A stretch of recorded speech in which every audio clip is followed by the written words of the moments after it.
श्री स्वामी समर्थ मंडळी, चला आज गाजर आणि बीट पासून हलवा बनवूया। आता बघा मी गाजर आणि बीट वाटून घेते, मिक्सरला लावून घेते, कारण बारीक होऊया। गाळून घेते या, कारण आपण पाणीच घेऊचा वरचा।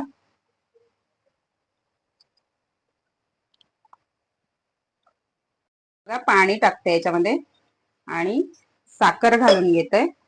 साखर जास्त नाही घेऊ, थोडीच घेतलंय। पाण्यामध्ये कॉर्नफ्लोअर घालून घेते।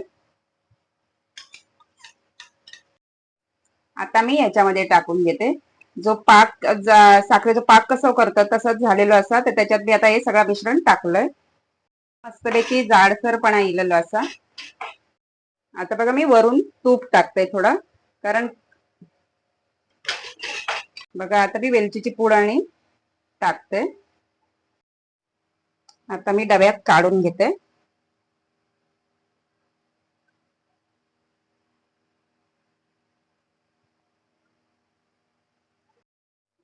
चला मंडळी, छानपैकी गाजर आणि बीटचा हलवा तयार असा, या खाऊ।